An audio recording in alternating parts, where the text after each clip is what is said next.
Good morning, everyone. Welcome to Catalyst Energies. My name is Dee. Thank you for joining me. I'm so grateful that you're here. This is the daily medicine transmission for April 7th, 2021. It is Wednesday, and I want to take a moment to thank my subscribers. Your support truly keeps this channel going. And if you're new to this channel, welcome. It's wonderful to have you here.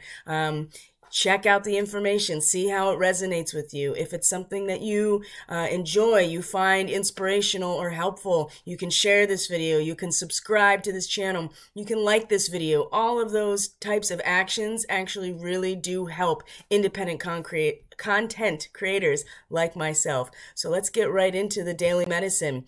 Today, we have the moon in Aquarius. It's going to be moving into Pisces today, and she is getting darker and darker and darker. So the reflection back on ourselves and our emotional landscape is going to become not as obvious anymore. And there aren't a ton of transits. This is kind of a moment here where we can really take stock of what's going on. So because the next couple of days leading up to this next new moon are very, very potent, and we're going to talk a lot more about that very soon. But today we are going to talk about transmutation of emotional energies. And there's a variation on a theme here that seems to be going on that we will also address in the intuitive messages. But we're going to look at the chart. We're going to see what's going on. There are some starseed. There's some starseed and some fixed star energy here too. I'll tell you what. I've been doing these, I made an offering to do these demo readings for star seeds, and based on I did a presentation for an astrology retreat on the equinox, Redream the World in the Age of Aquarius. And if you are here because of that and you are waiting, I assure you it is coming. The response was very overwhelming. And so I have to, I'm working very diligently to get through these demo readings. So but one thing I noticed very, very strongly and is now being reflected in the chart is that the Draco starseeds are coming forward now. I'm getting a lot of people in these starseed offerings, this demo reading, that are coming forward who are very prominent Draco starseeds. And the Dracos get a bad rap because these are the reptilians. And the reason I feel that it's really important that the Dracos are coming forward and being present and being in their power is because they are able to set the example of how to utilize this reptilian serpent medicine that is very much still in effect from the total solar eclipse that happened on December 14th. It was at a star that was a fixed star that's in the constellation of Ficus, the snake charmer, the snake handler, and there's so much mythology that surrounds that I would love to go into more in the astrology report. But suffice it to say that this energy of managing and harnessing the serpent medicine is something the Draco starseeds are here to hold. They're here to hold that resonance. And so if you are interested and you want to know your starseed origins, you can go to catalystenergies.net and you can book a service. And I am still offering, the offering is still open, but you have to go and watch the presentation at the astrology retreat. And I will link it in either the description box or in the comment section or on my Facebook, actually Facebook and Telegram. I'll link it there, and you can find that in the description box below too. But asteroid Vesta is now at fixed star Thuban, or Tubin if you want to use the pronunciation that most Eastern Indians use when they pronounce a TH, because they don't. Fixed star Tubin at one point thousands of years ago was the pole star, was the North Star, and is in the tail of the dragon, right? Draco constellation is the dragon, the serpent. Asteroid Vesta, or Hestia, right, is the goddess of the hearth flame, the spark of life that sustains the community. And this goddess is very revered in Greek and Roman cosmology, and if you go into other cultural contexts, you're going to find comparable connections, other deities, other goddesses that are going to represent similar things. In the case of astrology, we're going to keep using the Greek and Roman archetypes just to keep things simple, but she does represent the virgin priestesses in her temple, and she is in Vesta. Asteroid Vesta is in the sign of Virgo right now, and really focusing on her priestesses. And these women, in terms of being virginal, quote unquote, is not so much about abstaining from sexuality in of itself, although that could be part of it, but it's more about committing themselves fully to the service of the community, and specifically to the service of maintaining this flame that really does sustain the community, the spark of creativity, the spark of life of the community. The hearth was the center of the home. And in some ways, you can still think about it that way. It's where you cook your food. It's where the family or community would gather around. It's what keeps you warm. There's so many aspects about the hearth that were so valuable that Hestia or Vesta received a lot of the offerings in these communities and in this particular cultural context. So she is not only is the asteroid in Virgo, or is retrograde, so it's going to go back over this point. It is at fixed star Thuban, which is the Draco starseed point. Okay, well, one of them.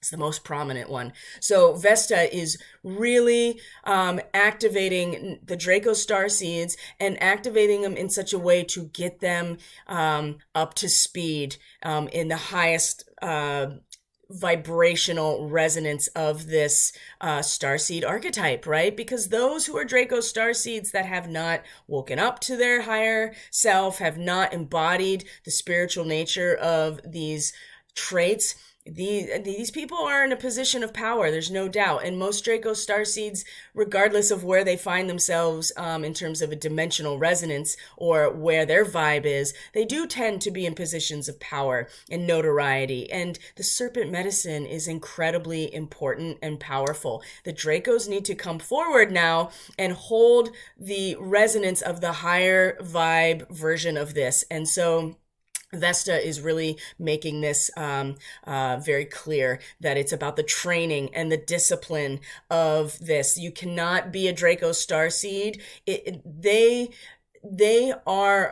have so much responsibility towards training themselves, disciplining themselves, purifying themselves. And Mercury in Aries today will be in a quincunx, right? That 150-degree angle with asteroid Vesta. And we want to hold this position of, of protection when it comes to our mind and our expression and ideas and our ability to move and to communicate these ideas. Mercury is the magician, right? The mercurial energy is also rules Virgo. So there is a connection here, but in Aries, we are now working with the encapsulation of all of our potential within this seed point, right? All of the individual subjective experience of us that holds the potential of growth over time is all in Aries. And so there is a lot of courage and movement forward, as we're going to see in the intuitive reading, how this is, again, part of this energy coming into the moment. The causality here is this dominion over ourselves. But the quincunx here is going to require an adjustment, because for as much as there is a level of protection and mitigation with what is coming in spiritually, there is a protection, there is some level of, I keep wanting to say protection, and it's opening your consciousness just enough to allow the influx of energy, but knowing too that it's not going to be so overwhelming. The quincunx is that Vesta in this position in Virgo is like, well, it's time to start taking the steps on your own. And there will be an adjustment here in terms of the Dracos and what that means to them. So very powerful. Also too, Mars in Gemini okay? Ooh, that sextile to Venus yesterday was quite lovely, actually. And even though there was I would say, a radical shift, a very distinct shift in polarity, if you found yourself kind of on the bottom end of things, and I think many people have emotionally, there's been a lot brought to the surface emotionally that we've had to transmute, and that is really the focus of today. That distinct and very drastic recalibration moved things into a position of hope and possibility and inspiration. So that also was part of yesterday. But Mars now is in a conjunction with fixed star Bellatrix, which is in the shoulder of Orion, and Bellatrix is the Amazon. So this is the divine feminine, especially Venus in Aries, now coming forward in this powerful warrior energy. So we're going to talk about that a little bit too, and how important it is to embody this as well. These two aspects together of the feminine and also the feminine warrior. Black Moon Lilith is also at the last degree of Aries today, moving direct. That means she will move into Taurus now and substantiate a lot of this very deep self-preservation, dark aspect that is directly connected to the earth herself. Lilith is from the earth and does represent the preservation and the survival from a very material feminine perspective, and often will be the shadow element that we don't see, that we're acting out of. And when she comes into Taurus, much of this Aries energy and passing over Andromeda galaxy, or passing in front of, will be substantiated. So this transmutation energy today with the moon and Jupiter, as we're going to see in the chart real quick, is very essential. All right, there was a lot of things that have been coming up and to be seen and to be cleared away, and that's a constant process. It seems like it never ends, and it doesn't. Right? It's always about working with the spiral and the rhythm of reality in terms of our soul's growth. So the transmutation is going to be really important, and allowing Jupiter to be our benefactor, to expand on this idea, to give us a big picture about it and support our own individual and emotional transmutation of what may have been very difficult over the last 2 days. It's been very, I wouldn't even call it dense necessarily. It's just been very intense and visceral, and you can feel the momentum building. And manifestation comes from the subconscious. And when the moon slips into Pisces and gets darker along the way, it's going to be very difficult to know which way we are facing. And we will have to be very clear about what is brewing in our subconscious, because from there is where manifestation really comes from. And it's what we speak, what we express, what we exteriorize what is resonating in that throat chakra, and that blue, right? That is the color of that chakra, the blue ray coming forward. This is important to be very clear with ourselves and to know that anything emotional that's been coming up is there to be seen and transmuted, because that's the power of Aquarius, the transmutation of that emotional energy into coherence and using it. So when the moon comes into Pisces and it becomes, we become inseparable from everything else. And the moon meets Neptune. Neptune's going to square Mars as well at fixed star Mintaka, which we will talk about soon. Not today necessarily. We're still talking about Bellatrix and the Amazon warrior energy, and where Venus is as well, because this is really supporting it, and it supported it yesterday with this sextile. There is so much potential and power here to bring about the world that we absolutely know that we are meant to be in. But it does require that we are real with ourselves, and that we are taking the time, as always, to understand ourselves emotionally and let those feelings come up and see them and then transmute them. And Jupiter is really going to be part of this process today. So let's just look real quick at this energy. No, there we go. We're going to minimize here. Hope everyone is doing well and taking care of themselves. Spring, at least where I'm at, spring has sprung. So it is warm, it is beautiful, everybody's out and about, feeling good. And this really does fall into what's happening in general. Okay, so here's our chart for today. I'm actually going to make sure, oops, there we go.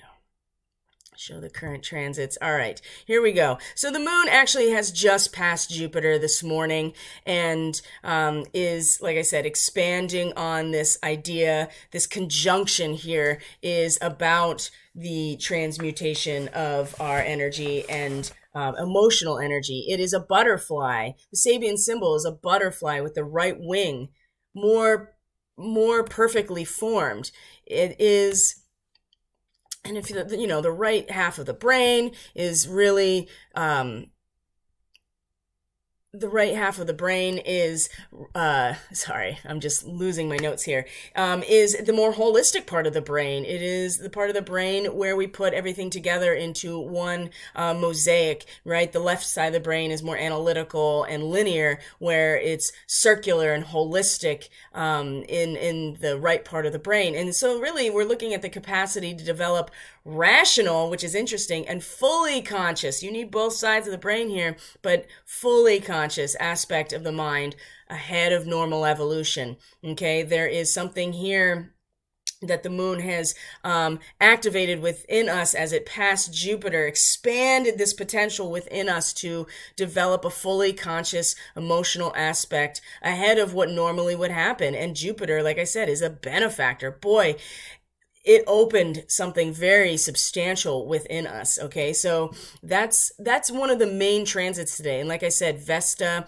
is in Virgo over here, is in a quincunx to Mercury in Aries, getting very close to Chiron. Just in a matter of days, we'll be in a conjunction with Chiron, and we are going to get a very strong download in terms of the our own wounding, our own sense of shame and guilt about ourselves, being ourselves, what that means, the warrior within us that wants to actualize and the impulse to be ourselves. We are going to get a really strong download about what that really represents symbolically and have an opportunity to see it in a different light as well. And so that will be very much on the surface. Now, if you're not seeing it this way, we certainly, when Mercury comes to meet Chiron, it's certainly a very strong expression of those wounds and acting out of them as well. And so that will also be a potential. So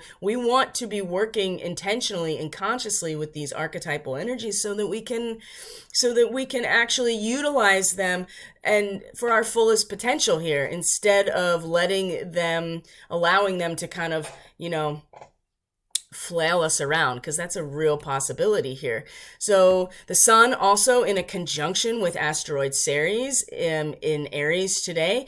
And there is an importance to living rhythmically and understanding that for as much as we want to act out, we also have to go within and do that work. And that's been made very clear to us. And now we can express and fulfill ourselves through that rhythmic living, right? It's like a hammock stretched between two trees. That's actually the Sabian symbol. And being able to be in the rhythm, but you as a consciousness are stable in that hammock. So you're able to move back and forth and at the same time be in rest. There is still movement and activation, even though you as a consciousness are at rest in the hammock. And this is something that I pointed out to somebody yesterday who recently had their master attunement for Reiki, and how important it is to integrate those types of upgrades. And there are many upgrades along many different pathways right now. And Ceres is the goddess of the grain and of nourishment, right? She is the goddess of agriculture, and she also represents the fact that we have to live rhythmically, and it's expressed in our seasonal cycle where there's growth and abundance and then harvest, and then we go into the yin phase where it's contraction and rest and inward. And in order to in order to get that abundance, right, in order to grow in that way, we do have to go into that part of us that's underneath, in the underworld, right, under the surface, and be in stillness. And so the sun in this conjunction today, we can really feel how important this is. We can get our nourishment and understand that nourishment only comes by living rhythmically. And also, if we want to reach that apex point, we still have to utilize the duality in order to get to that point. And of course, the moon is going to sextile Ceres at the same time as this is happening when it comes around. Well, that was actually earlier today. So that happened when the moon was at 17 to 18 degrees of Aquarius, which is, hidden motives being unmasked. And so allowing these things to come up to the surface very naturally. You can't really force them. It's part of a natural process. And so through this rhythmic process that we are experiencing right now, and the moon also having sextiled the sun at that place as well, there is allowing these hidden motives, these underlying subconscious things come up to the surface. And we can't really do that unless we give ourselves the space and the time and the inner withdrawal in some ways to allow that to come out. And so that's been part of the process too. So how have your dreams been? I know for me, I've been really touching some very vulnerable parts, but I've also been crystal gritting around my bed to protect that process and learn something from it. And it's been very, very effective. So that's something I would recommend too, if you're comfortable with that. And like I said, the moon's going to move into Pisces today, and then we're just going to emotionally really tap into all of the potential and letting this cycle really start to dissolve and dissolve into all of the formlessness, so that we can come back together, differentiate, and consolidate back into the next phase, which is going to really be activated by the new moon. We've talked about that plenty, and there will be much more to talk about in that way. So let's get into the intuitive reading and see how that goes. I'm going to check in with the chat real quick here, or at least the stream, make sure everything's going well, and all is well. Yes. Okay. So, all right, we're going to minimize this. And we're going to look at our reading today. Okay, guys. So here we go. And, there's one more thing I want to point out.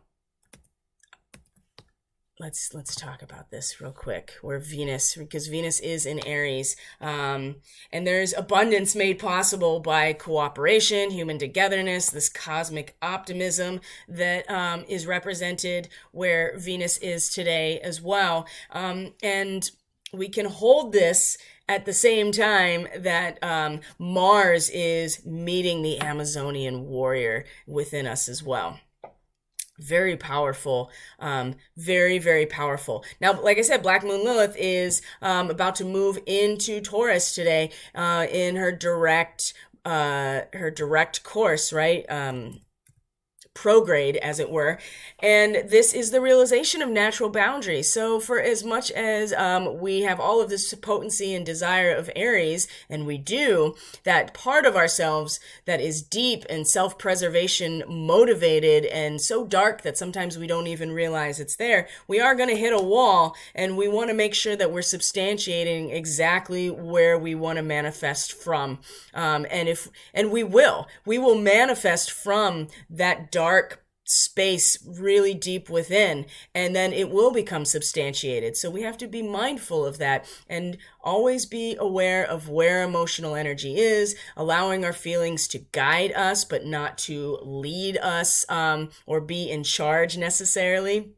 And we'll be okay. We'll be okay. Humanity is doing great. I'm just going to say, it's been pretty clear in terms of my own guidance and the channeling that I've been doing personally. Like we're doing great. We really are. It is moving along smoothly. Now that's not to say there will not be chaos, but that is part of entropy, is part of this universe. It is just how it is. And we don't grow and stretch our container and evolve without entropy and chaos. So that's something that we're going to have to deal with and continue to deal with. So here we go.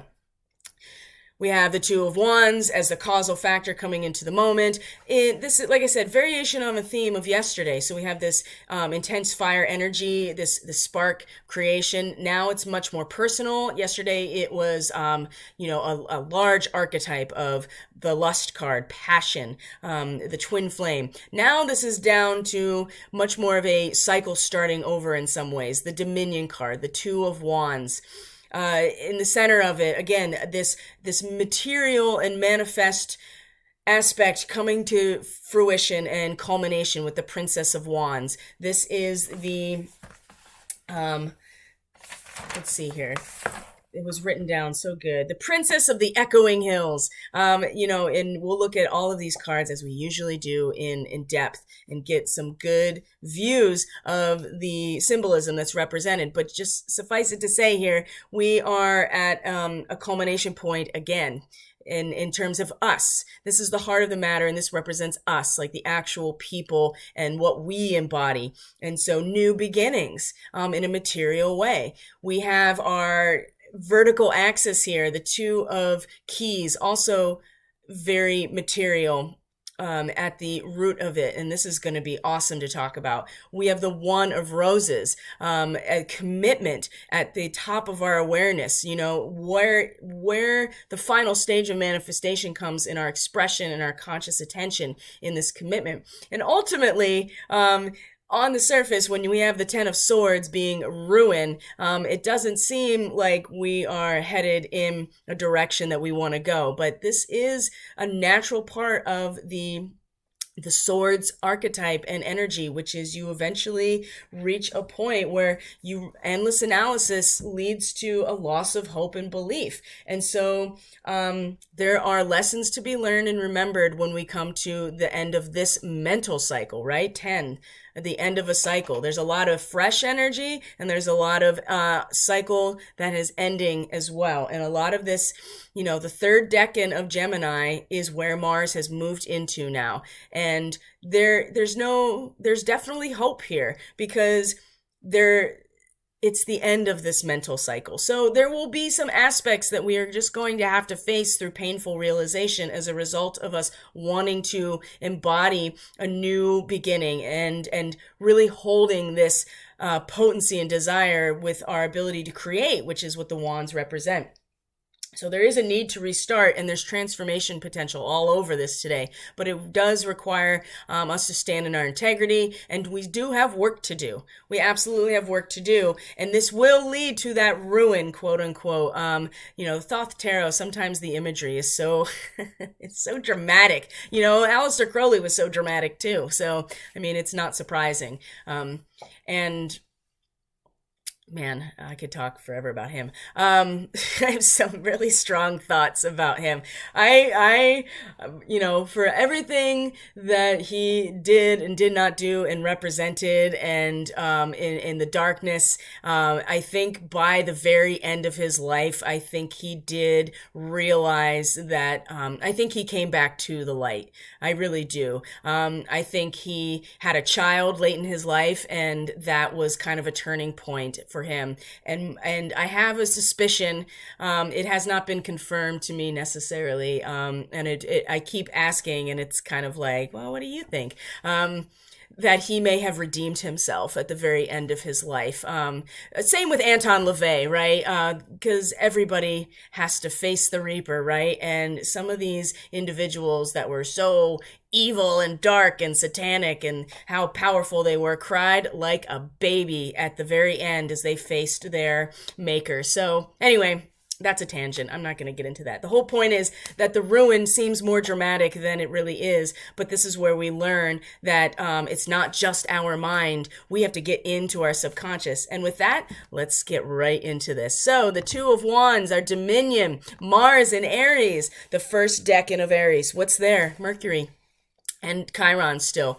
This is about the first manifestation following a pure idea. So this may have come from yesterday, right? The pure idea, the realization of our potential to manifest. And it's the beginning of transformation. It's so fresh and new, but it's so powerful at the beginning of Aries, the impulse to be, right? And it's strong. sometimes it's reckless with this dominion. Mars in Aries, it's just the warrior charging forward. So there's a lot of courage, determination, and the will to conquer. This is the causal energy coming into the heart of the matter. So there is courage and determination. I can really feel it building within the collective, that we are really ready to start stepping into our power to be and to actualize ourselves, okay? Now, this could certainly be reckless, and that's something to consider. All of these aspects have their dual aspect to them, their polarity point. So we have to be aware of that and be mindful of that. So we have the Two of Wands. Here's the heart of the moment, right? The axis point of the material linear reality and our energetic reality, the Princess of Discs, like I said, the Princess of the Echoing Hills. You can see here that she is clothed in fur. She has the horns, right? She has a shield with the yin yang on it, and her staff is down into the ground. She is new beginnings. This woman is warm-hearted and sensual and generous, right? The Venus of the earth signs. This is her home territory. She's also the last of the court cards, the very last. So again, there is a new beginning. There is a cycle ending, and we want to plant that staff into the ground and begin to manifest something new. Now, she lacks a lot here in terms of her creative potential, her water energy, right? Her emotional capacity and intuition, and her logic, because she's all earth. And so she can be a little too dependent on outside influences, but at the same time, not really able to adapt to them either. So, but there's still so much potential here. And this is about the new beginning. We are taking this manifestation and this beginning of transformation from a creative standpoint, and we want to anchor it. We want to anchor it and to feel it anchored and bring about this new beginning. And this is embodied within us. Whereas yesterday with the 10 of discs, it was the mental idea, right? The analytical idea, the understanding and awareness that we have everything we need. And now this is us realizing this and planting it down into the ground, right? Putting our staff into the ground and really accessing the matrix, the crystal matrix of the earth and where that comes from. And the Schumann, right? The Schumann is really a network of is a network that is right under the surface of the planet, and is like Magenta Pixie talks about it as a crystal river. I think of it as a lattice structure that is, or like a series of vessels, like blood vessels or capillaries, but electromagnetic, that we can tap into. This is what the princess is doing, tapping into it and manifesting a new beginning. So at the subconscious level here, we have the Two of Keys, but it's reversed. And usually the reversals are resistance in some way, but in this case, it's actually really great. When it's reversed, this lid of the treasure chest that you can see in the background has fallen open, right? We are the treasure within us. The treasure, the light within us to manifest is completely open now and available to us. And so there have been disruptive events, obviously, that may have made us feel vulnerable, right?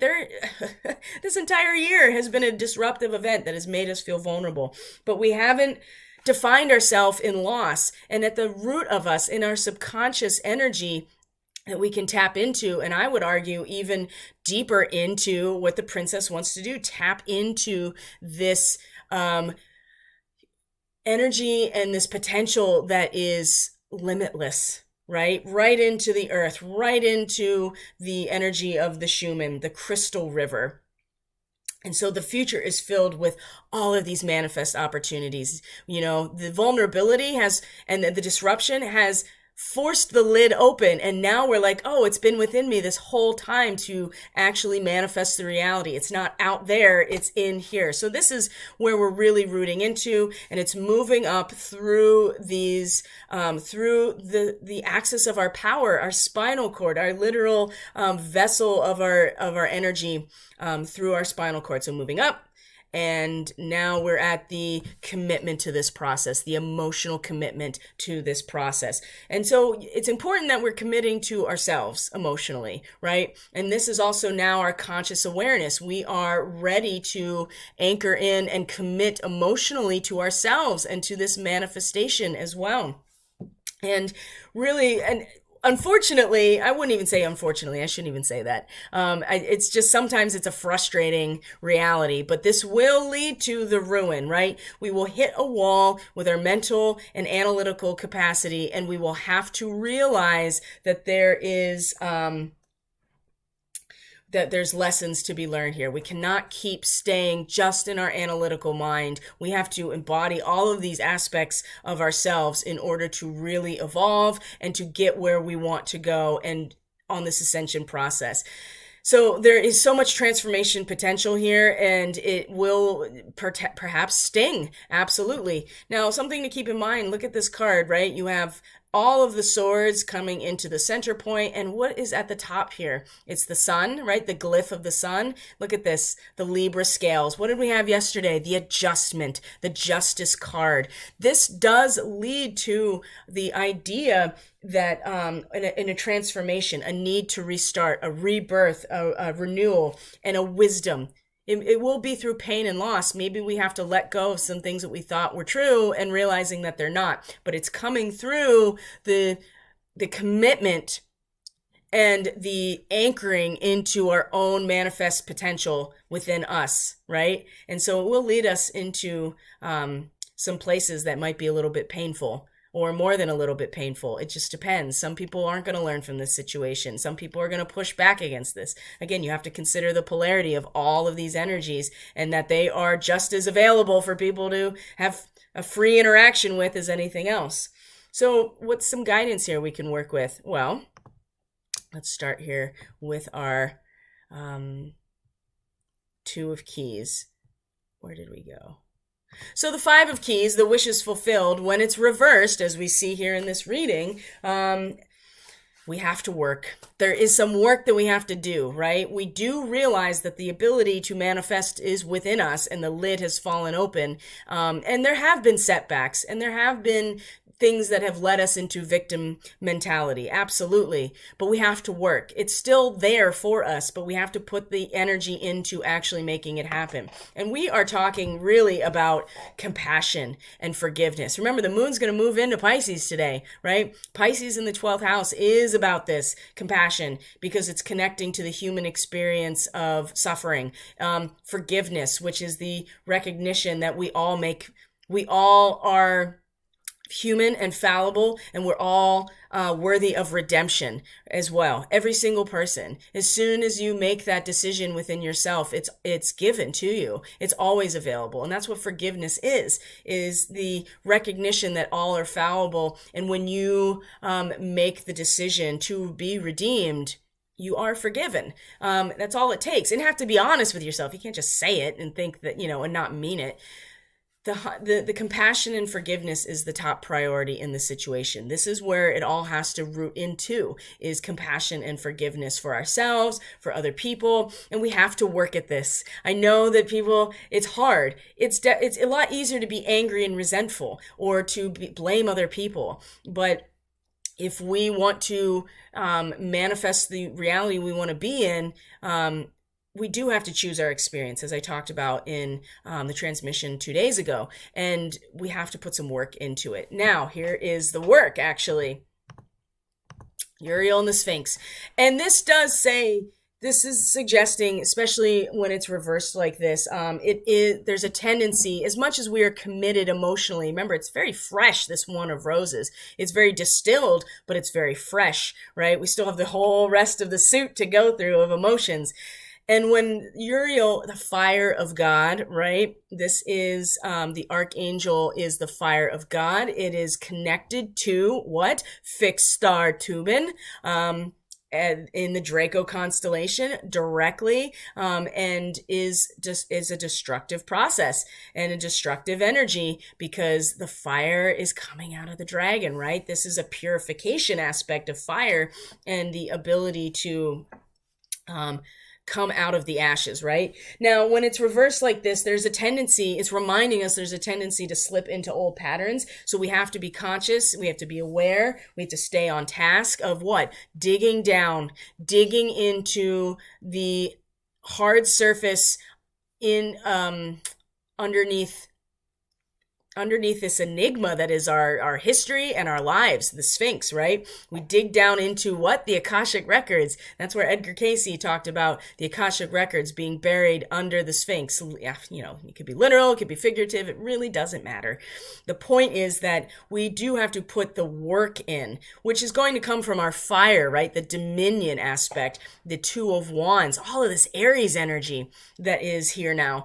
We have to put the work in, and we have to dig, and we have to move the debris out of the way in order to get a deeper understanding of where we come from and our own Akash, right? And how to realign ourselves as a result of that. And so when it's reversed, it's reminding us that it's easy to slip into old patterns. So we have the elk to support us. Stand tall, maintain your dignity no matter what, and others will treat you with the respect that you deserve. And the slings and arrows, right? It is it's going to happen regardless. And so you'll make more impact on others and your environment when you are standing upright. And sometimes you just have to literally do this in a very physical way so that your energy can actually not be blocked and can move around. And so when you stand up tall, you don't want to totally block off the channels in the back of your body by doing that military thing, but you do want to open yourself, stand tall, make sure your chin is parallel to the ground, not facing down necessarily. You want to be standing tall. When you physically do that, then you energetically do that. And when you do that, then you are able to withstand the slings and arrows, and it won't be as easy to slip back into the old patterns, and you can keep your emotional commitment to digging down in and to get an understanding of where you're coming from, where we're all coming from, and what our history is. Because when you understand where you've come from, and this is very much part of evolutionary astrology, when you understand where you've come from, it gives you perspective on where you're going and what to learn, what you've learned, what has tripped you up in the past, what has worked for you. But a big part of not falling back into the old patterns and staying on task is to stand in your dignity, no matter what. Because again, those who can only siphon energy, these are the lower Dracos. They have not ascended beyond the lower 4D, so they have to siphon it, right?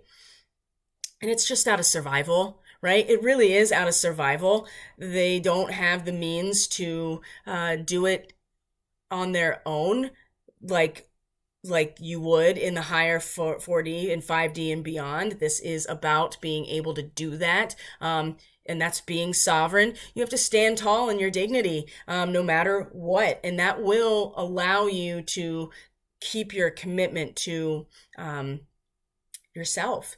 Because what you want to, like I said, what you want to manifest is coming from the subconscious. And when you realize that everything is within you to do this, it will fulfill all of this. And again, the ruin is directly connected here to this Uriel and the Sphinx. It's connected to the elk, because we will have to stand tall in the face of what is disappointing and painful from a mental perspective. There's only so much analysis we can do before we have to just let it go and let the cycle turn back around. And there's a lot of that energy today. There's a lot of hope too. I really feel it. So if you are feeling the slings and arrows, straighten up, do the things that will help you stand in your dignity, right? And this will be, this is certainly going to influence our emotional commitment to ourselves and to compassion and forgiveness. Again, this honeybee comes out so much because we really need to stop playing their game of divisiveness and actually start coming together, right? It's important. So that really is the essence of the transmission today, my friends. Thank you so much for joining me. If you're interested in a reading, knowing your starseed origins, or need energetic support through Reiki or shamanic energy work, you can book a service through catalystenergies.net. That is in the description box below. You can reach out on Facebook and Telegram as well to stay up to date with all kinds of stuff and to just be part of the conversation, especially Telegram. There's a really cool chat function that we can all interact with each other and post things and have conversations about it. And like I said, if you're interested in this material, if you're new here, definitely hit that subscribe button. Share this video if you find it inspiring or you think somebody else will. And you hit that like button. It influences the AI algorithm to spread this information. So you guys have a wonderful day. I love you. Thank you for being here. I will see you tomorrow for the daily transmission. Take care of yourselves. Bye.